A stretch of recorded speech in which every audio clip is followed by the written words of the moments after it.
Hi guys, happy Saturday. It is 7:30 ng umaga. Nag-exercise kami ni Daddy. Daddy, huwag ka nga magtago. Daddy! So mag-exercise muna tayo ngayong Saturday dahil hindi natin nagawa yan noong Wednesday and Friday dahil tayo nga ay may work at nabisi tayo ng very very light. Anyway, yung mga bata ay tulog pa. Ayaw talaga. Daddy, exercise now. Si Daddy nagtatago pa. Okay guys, mag-exercise muna tayo ng half an hour and then mag-breakfast tayo ng sabay kasama si Daddy. See you later! Hi guys, I am done with my floor exercise. Dito na tayo sa bike para sa ating cardio. And si Daddy ay nagpapahinga. Ayan. Say hi Dad! And then naglinis din tayo ng konti dito sa ating basement. Ang ating mga kalat ay kailangan ng i-organize. Okay. Balikan ko kayo ulit mamaya. Okay guys, time check. It's 7:10 ng umaga. Tapos na tayo mag-exercise. Si Daddy ay hindi pa tapos sa kanyang routine. Gutom na daw siya guys, pero wala na tayong bahaw. Kahapon guys, pumunta ako sandali sa Giant. At nakabili ako ng sweet pepper, Bella Find, baby bell pepper. Ito guys ay nasa clearance section. Pakita ko sa inyo. So ito guys ay baby bell pepper. Ang presyo nito guys ay $1.05 lang. Sell by November 2. Ngayon guys ay November 2. So i-open natin. Tingnan natin kung bakit nila kinlearance to. So, kadalasan dito guys, kapag old stock na, kiniklearance na nila yan kasi meron silang paparating na bagong supply. Tingnan nyo guys, sobrang ganda pa ng mga bell pepper. Wow! Ito guys ay $1.05 lang. Lahat sila guys magaganda pa. Maliban dito sa isa guys, merong black spot. Pero other than that, ay ayos na ayos pa yan. Meron tayo ditong eggs. Meron din ako ditong shredded carrots at mushroom. Ito guys ay naka-clearance din for $2 ang isang malaking pack. Yeah, he's exercising. So, gagawa tayo ng egg omelette gamit ang ating Eggland's Best. Okay, tara na guys, magluto na tayo at gutom na daw si Bossing. So, maghiwa tayo ng bell pepper para ilagay sa ating egg omelette. Gamitin na natin yung merong black spot guys.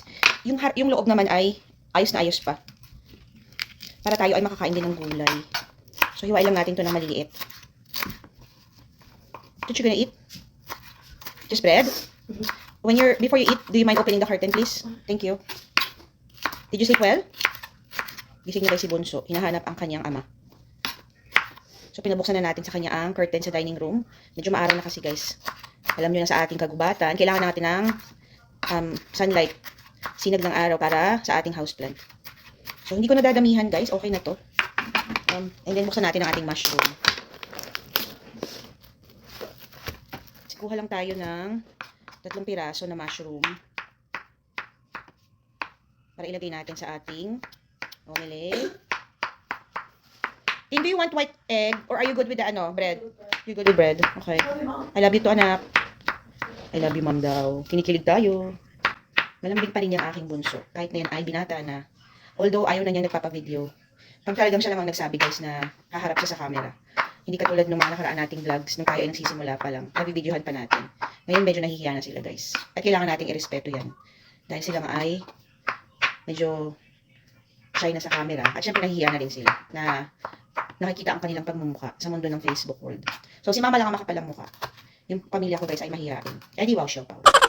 So ito na guys. Lagyan din natin ng sibuyas. Huhugasan ko din to guys. Pero hatiin ko muna.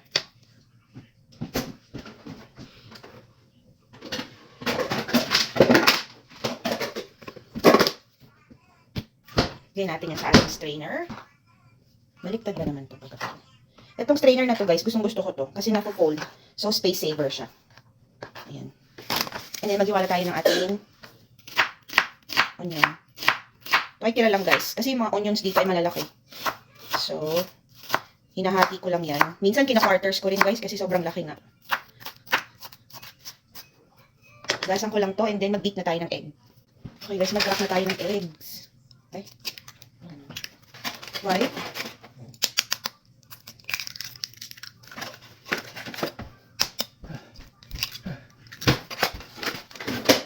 Tapos na si Daddy mag-exercise kabayo.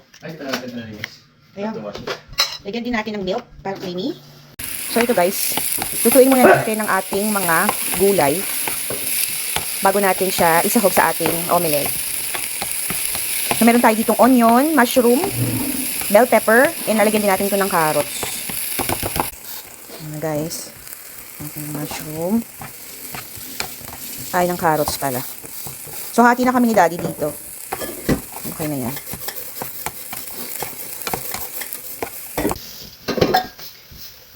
Si Daddy pala ay naglilinis ng ating mga water bottle na ginagamit sa trabaho. Nakabili ako kahapon guys ng water bottle cleaner.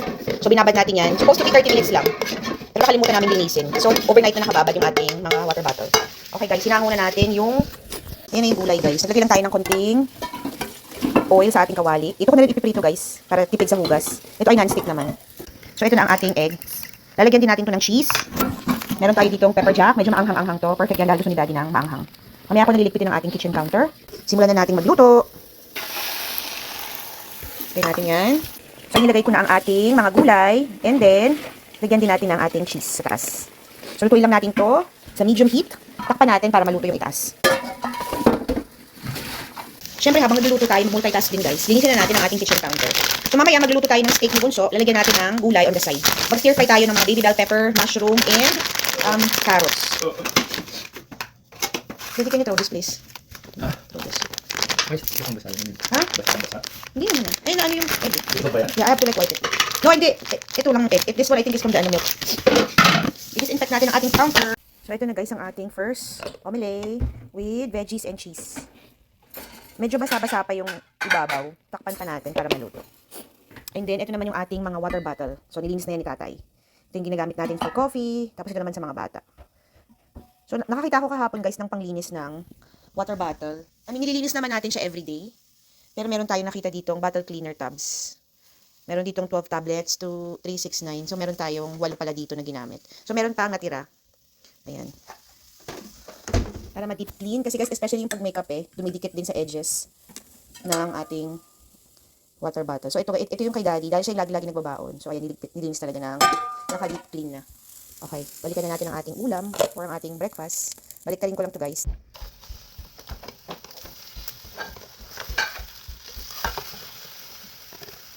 So, ito na guys. Hindi siya masyadong maganda, pero binaliktad ko guys para yung kabilang side naman. So, tiniklop natin or hinati natin siya into sa gitna para nakapalaman yung ating mga gulay. And then si Daddy ay nag-toast na ng aking wheat bread. Yan. Ito ang ating breakfast. Kuha tayo ng ketchup. Ito na guys yung pangalawa natin. So, lagyan na natin ang ating gulay. And then, ating cheese. Tapos takpan para maluto. So, ito na ang ating almusal. Ready, coffee! Pinakain ko guys ng kamatis yung ating mga alaga. Ayun yung mga huling harvest natin na medyo maitim-itim na. So, ayan. Gustong-gusto nilang kumakain ng kamatis, guys. Ayan. Yung isa nagtago na doon. Binuksan na pala ni Daddy ang ating curtains dito sa living room. Sa dining room naman, binuksan na rin ni JJ. So, itatago na natin itong ating mga pang-Halloween decor. Dahil tapos na ang mali. Hi guys, it's 9:30 ng umaga. Pila kami ni Daddy sa Walmart para bumili ng yogurt ni Bunso at ng gatas. So, bili tayo ng gulay. Tayo ng konti lang. Ito lang, ganyan lang. Kasi hindi naman nauubos. Isa lang. Last time na iwan natin sa akin, hindi naman nauubos. So, ayan guys, marami tayong nakikita ng yellow tag. Ito ay pork chop, which is boneless. So, ang discount niya is almost 40%. Because today is November the 2nd, kaya nila yan sinisale. Nakabili ako guys ng isang araw, pero yun ay mayroong buto. So, I don't know kung maganda ba ito. So, perfect ito guys, kasi naghahanap na tayo ng pork. Kung tayo ng dalawa siguro. Iba-iba yung price niyan guys, depende syempre sa laki. So, ito guys ay $3.92. Ito ay $4.12. Kung katamtamang laki lang yung kunin natin. So, ito guys yung presyo niya, $7.23 to $4.12. Kuha tayong dalawa. Ano to? Ito naman ay country ribs. Maliit lang yung discount niya guys, huwag natin kunin yan. Patantay pa tayo ng yan si Daddy. Meron din sila dito guys na chicken breast from Perdue. So, Perdue is magandang brand ng ano yan. Bilihan ng mga manok. Pero ang discount lang yan ay $1.27. I mean, malaki pa rin to guys. Pero hindi natin kailangan bumili ito dahil nung nakaraan nakabili nga tayo ng maraming chicken. So, magpapas tayo for now. At dahil malapit na ang Thanksgiving guys, ayan ang panahon na ng turkey. Ito ay ready to oven na. 38.88. So, alam niyo dito guys, ang Thanksgiving, ang isa sa pinaka sineselebrate nila talaga. Yan ay big thing dito yan sa Amerika. Kapag Thanksgiving guys, maraming handang mga turkey. So, nagsisimula na silang magbenta ng mga turkey. That's gonna be happening sa 4th Thursday ng November. Ito guys. So, para siyang malaking manok. Ito naka-rollback siya from 98 cents per pound to 88 cents. Napakalaki guys, parang hindi mo naman kayang ubusin. So, this one is $13. So, binibili ko talaga guys, yung pinaka-mura or yung pinaka-maliit. Like this one guys. This is $12.87. Hindi na siya kalaki. Tingnan niyo kung gaano kalaki yan. This is 14.63 pounds. Wala pa tayong space sa freezer, kaya wag muna tayong kumuha. Pero ayan guys. Antayin natin guys, baka mag-offer ang Giant ng free turkey. So, antayin pa natin kasi ngayon ay November 2 pa lang naman. Dahil doon nga tayo nag-grocery Tingnan natin kung makakakuha tayo ng points. Anyway, ayun na si Daddy. Meron tayong bibili tayo ng yogurt ni Bunso. Kuha na tayo ng yogurt ni Bunso. And then, Daddy, wala ka na yatang yung pangbaon mo na tinapay. Brine kit ng turkey. We don't have to brine our turkey. What's that? Parang bubble. Battery poultry blend. Okay, let's go there. Hi guys, we are back. So kakadating lang namin ni Daddy from Walmart and Giant. Bumili lang tayo ng broccoli dahil ngayon ay steak Saturday si Bunso. Kakain siya ng beef pero kailangan meron tayong gulay. Bumili din tayo ng sliced bread and hotdog buns.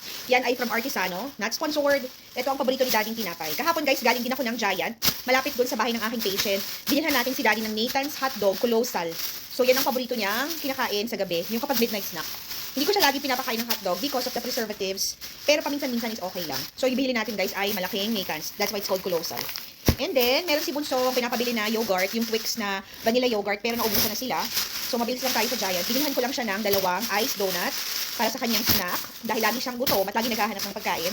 And then, from Walmart naman, meron din tayong nabili na naka-sale na meat. So, dahil meron tayong goal na makabili ng mga pork on clearance at wala naman tayong nabili niyan sa mga nakaraang araw. Ngayon guys, pagpunta namin ni Daddy, nakakita tayo ng boneless pork chops na naka-clearance. This is worth 40% off almost ang presyo. So ito guys, ang freshness date niya is 11/2, which is today. Boneless pork chop, 4 na piraso. Original price is $7.23. It's marked down for 12 ngayong araw na to. So ang savings natin ay almost $3.11. Bumili ako ng 2 pack guys. So perfect ito dahil tag-isa kami guys. Pagka niluto natin yan, 4 na piraso, perfect na yan para sa amin. Ito naman is from 688 down to 392. Ilalagay ko lang to sa freezer bag dahil medyo bulky at malaki yung kanyang styro. Meron din ako dito nabili na beef. Ito naman guys ay malaking chunk ng baka. So ito naman ay Chuck Rose Family Pack from 2688, bumaba ng 20.16. Kung nagtatanong kayo guys, bakit tayo palaging bumibili ng karne or ng nag-grocery? Hindi po kasi tayo nag-take out at araw-araw ako nagluluto. So importante na meron tayong stock na karne sa ating freezer para sa ating ulam everyday. So ito na guys, ang ating bargain hunt for today. Kasama ko nag-grocery si Daddy. Madalang kaming nag-grocery together. Bibili sana ako ako lang sana ilalabas pala for today. Kaso lang sabi niya gusto raw niyang sumama para mag-ikot-ikot din sa tindahan. So pinapabayaan lang ako ni Daddy mag-ikot-ikot habang siya naman ay tumitingin ng iba't ibang mga spices. Kasi si Daddy guys, kung di niyo nalalaman, kapag siya ang nagluto guys, napakaselan. Mas masarap siya actually magluto sa akin. Although bihirang-bihira siyang nagluluto. Pero pag nagluto yon, gusto niya yung mga spices ay specific or yung mga sangkap ng kanyang niluluto. However, hindi naman siya bumili. For the lang siya, for the tingin lang siya. So ito ang ating haul or bargain finds for today. Meron tayong Chuck Rose Family Pack. Ito ganun din guys, freshness date may 11/2. Dahil meron na silang bagong stock, kaya ito ay naka-sale na. Buksan din natin para mapakita ko sa inyo kung gaano ka-fresh. Kasing fresh nating lahat. Charot. So, buksan natin to. Ito guys ay USDA inspected. Ito ay Angus Premium Choice Beef. Magandang klase ng baka to guys. Ayan. Tingnan nyo yan. Sobrang pula pa. Napaka-fresh pa guys, di ba? So dahil ito ay malaking slice, ang ginagawa ko dito guys, hinihiwa-hiwa natin ito. Naggagawa tayo ng pang-almusal ng mga bata na tapa. Minsan ginagamit din natin itong pang-nilaga or pang beef with broccoli. Same thing naman dito sa pork guys. I-open din natin para mapakita natin sa inyo. Mapakita ko sa inyo yung kanyang pinakakarne. So ayan guys, ano pa din to? Fresh pa din yan. So like I said, binark down nila to ngayon dahil meron silang parating na bagong stocks. So, kailangan nilang i-dispose yan. At dahil tayo ay mapalad at nakatagpo na naman tayo ng bargain, syempre hindi natin pinalagpas ang bumili ng ilang piraso. Dahil tayo nga ay mayroong mga anak na laging gutom at lagi tayong nagluluto. So yung mga ulam natin dito guys ay laging home cooked meals yan. Bihirang-bihira tayong kumakain sa labas or nagti-take out. Guys, ilagay na natin ang ating pork chop sa freezer bag. Si Jay nagsalang ng ating laundry. So kinuha na ni Daddy yan. Dahil ngayon ay Saturday, si ate ay maglalaba din. So kapag Sabado, meron tayong 2 loads. Hati sila ni Bunso. Kapag naman Tuesday, yan ang turn ni ate na maglaba. And then Thursday naman ay si Bunso. So dahil 2 loads tayo today, tag-isa sila ng load. Para even ang distribution ng trabaho. Dahil alam niyo na guys, ang mga bata, kapag yung isa ay kaunti lang ang chores, nagagalit yung isa. Eh di wow, show wow. Okay, lagyan na natin yan sa ating freezer bag.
Yan lang muna for today's video. Maraming salamat sa inyong suporta. Remember, family time is the best time and every gising is a blessing.